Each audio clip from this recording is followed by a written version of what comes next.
अगले दिन चील ने टूनी चिड़िया के सामने दुकान खोल ली और फल बेचने लगी। फल ले लो, ताज़े ताज़े फल ले लो, सारे फल फ्री ले लो, मैं आपसे कोई पैसे नहीं लूंगी, जिसको जितना चाहिए फल ले जाओ, सारे फल फ्री ले जाओ। अरे ये क्या, ये चील तो मुफ्त में फल बेच रही है। इस तरह तो सभी पक्षी इसके पास जाएंगे, मेरी दुकान तो बंद हो जाएगी। थोड़ी देर बाद चील की दुकान पर पक्षियों का रश लग गया और सभी पक्षी उससे फल लेकर जाने लगे और किसी भी पक्षी ने टूनी चिड़िया से एक भी फल नहीं खरीदा। तभी टूनी चिड़िया उदास होकर बैठ गई और कालू कौवा उसके पास आ गया। अरे टूनी चिड़िया, तुम अब फिर उदास बैठी हो, अब क्या हुआ है? कव्वे भैया, सब कुछ अच्छा चल रहा था। तमाम पक्षी मेरी दुकान पर आते थे और मुझसे फल खरीदते थे, लेकिन अचानक पता नहीं ये दुष्ट चील कहाँ से आ गई। इसने मेरी दुकान के सामने ही फलों की दुकान खोल ली और तो और ये सब पक्षियों को फ्री में फल दे रही है। मुझे नहीं पता ये क्या चाहती है, लेकिन इसके ये करने से मेरी दुकान बंद हो गई है। अब कोई भी पक्षी मेरी दुकान पर नहीं आता। तमाम पक्षी इसी की दुकान पर जाते हैं और फ्री में फल लेकर जाते हैं।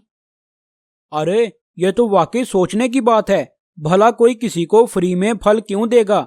मैं अभी इस बात का पता लगाता हूँ, तुम चिंता ना करो। तभी वो चील सारे फल पक्षियों को देकर वहां से चली जाती है और कालू कौवा उसके पीछे पीछे चला जाता है। लेकिन चील को ये पता नहीं होता कि कालू कौवा उसके पीछे आ रहा है। अरे ये सब बुद्धू पक्षी तो मेरे जाल में फंस गए हैं और सभी पक्षी रोज लाइन बनाकर मेरी दुकान पर आ जाते हैं। मैंने अपने खानदान के दूसरे चीलों को दावत दी है और वो कल मेरी दुकान पर आ जाएंगे और सभी पक्षियों को मार डालेंगे। कालू कौवा ये सुनकर वापिस आ जाता है। अरे ये चील तो बड़ी ही दुष्ट है, ये तो सभी पक्षियों को मारना चाहती है। मैं अभी जाकर टूनी चिड़िया को बताता हूँ, उसके बाद सोचेंगे कि अब हमें क्या करना है। उसके बाद कालू कौवा टूनी चिड़िया के पास चला जाता है। कव्वे भैया, आप चील के पीछे गए थे, क्या आपको कुछ पता चला? अरे हाँ टूनी चिड़िया, मुझे एक बड़ी ही अहम बात पता चली है।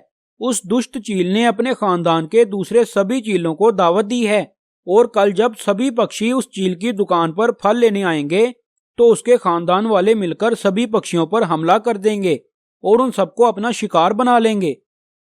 अरे बाप रे बाप, ये तो बहुत ही बुरा होगा। इस तरह तो हमारा जंगल बर्बाद हो जाएगा। हमें जाकर सभी पक्षियों को सूचित करना होगा।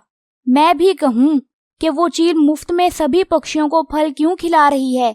अब पता चला, चलो जाकर सभी पक्षियों को बताकर आते हैं। कालू कौवा और टूनी चिड़िया वहां से चले जाते हैं और जंगल के सभी पक्षियों को इकट्ठा कर लेते हैं। क्या हुआ कालू कौवे, तुमने हमें यहाँ पर क्यों बुलाया है? मेरे जंगल के प्यारे पक्षियों, हम दोनों ने आपको यहाँ पर एक बात करने के लिए बुलाया है। वो चील जो आपको हर रोज मुफ्त में फल देती है, असल में वो आप सबका शिकार करना चाहती है। उसने अपने खानदान के दूसरे तमाम चीलों को कल हमारे जंगल में बुला लिया है और जैसे ही आप सब उसकी दुकान पर फल लेने जाएंगे तो वो आप सबको मार देगी। अरे टूनी चिड़िया, अगर हमने तुम्हारी दुकान से फल लेना छोड़ दिया तो क्या तुम इस तरह दूसरे पक्षियों पर इल्जाम लगाओगी? ये तो बड़ी ही गलत बात है। वो चील हमें मुफ्त में फल देती है, वो चील हम पक्षियों को मुफ्त में फल देती है, तो भला हम उस पर शक क्यों करें? तुम इसलिए ये बात कर रही हो क्योंकि तुम्हारी दुकान बंद हो गई है। अरे नहीं नहीं कबूतर मियाँ, मैंने खुद अपने कानों से सुना है, वो चील कल सुबह आप सबको अपना शिकार बना लेगी। तुम भी टूनी चिड़िया के साथ मिले हुए हो। मुझे लगता है टूनी चिड़िया दुकान के प्रॉफिट में से तुम्हें भी हिस्सा देती है। चले जाओ यहाँ से, हम लोग तुम्हारी बात नहीं मानेंगे। वो दोनों निराश होकर वहां से चले जाते हैं। कव्वे भैया, अब हम लोग क्या करेंगे? इन पक्षियों को तो हमारी बात पर विश्वास नहीं है। अब हम लोग अपने जंगल को कैसे बचाएंगे? टूनी चिड़िया, तुम चिंता ना करो, मेरे पास इस समस्या का एक उपाय है। तुम देखती जाओ कि कल सुबह मैं इस चील के साथ क्या करता हूँ। अगले दिन रोज की तरह टूनी चिड़िया और वो चील अपनी अपनी फलों की दुकान पर आ जाते हैं और जंगल के दूसरे पक्षी चील की दुकान के आगे जमा हो जाते हैं। तभी कालू कौवा एक पिंजरा लाकर उस चील के ऊपर फेंक देता है। अरे दुष्ट कौवे, क्या तुम्हें अपनी जान प्यारी नहीं है? तुमने मुझे कैद क्यों कर दिया? मुझे बाहर निकालो। और अगर मैं तुम्हें यहाँ से ना निकालूं तो फिर तुम क्या कर लोगी? तो फिर मेरे खानदान के दूसरे चील आते ही होंगे, वो आकर तुम्हें बताएंगे कि क्या करना है। क्या कहा? खानदान के दूसरे चील आएंगे? अरे पक्षियों, टूनी चिड़िया और कालू कौवा सच बोल रहे थे। चलो यहाँ से भाग जाते हैं। ये चील तो वाकई बड़ी ही दुष्ट है। चलो इसके सारे फल भी उठाकर ले जाते हैं। अरे रुको रुको, ये तो मैंने कालू कौवे को डराने के लिए बोला था। ये तो एक मजाक था।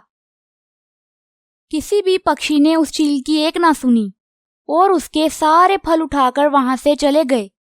थोड़ी देर बाद उस चील के खानदान के दूसरे चील वहां पर आ गए और उन्होंने देखा कि चील एक पिंजरे में कैद है। अरे बनोटी चील, तुमने हमें यहाँ पर पक्षियों की दावत के लिए बुलाया था। बताओ कहाँ पर हैं पक्षी? हमें तो कोई भी पक्षी नजर नहीं आ रहा। मेरे प्यारे चीलों, वो सभी पक्षी अभी यहाँ पर ही थे, मगर पता नहीं उन्हें कैसे पता चल गया कि मैंने आप सबको यहाँ पर बुला लिया है। तो वो सभी पक्षी मुझे यहाँ पर कैद करके चले गए और मेरे सारे फल भी ले गए। अरे क्या कहा? वो नन्हे नन्हे पक्षी तुम्हें कैद करके चले गए और तुम्हारे फल भी लूट कर ले गए? अरे वाह, तुम तो किसी काम की नहीं हो। तुम तो हमारे खानदान पर धब्बा हो धब्बा। हमें तुम्हारी बात मानकर इतनी दूर आना ही नहीं चाहिए था। चलो दोस्तों, हम यहाँ से चलते हैं। इसको यहीं पर कैद रहने दो, इसकी यही सजा है। उसके बाद वो सभी चील वहां से चले जाते हैं। इस तरह उस चील को उसके किए की सजा मिल जाती है। तो प्यारे दोस्तों, इस कहानी से हमें ये सबक मिलता है कि हमें किसी के साथ भी बुरा नहीं करना चाहिए, वरना हमारे साथ भी बुरा ही होगा।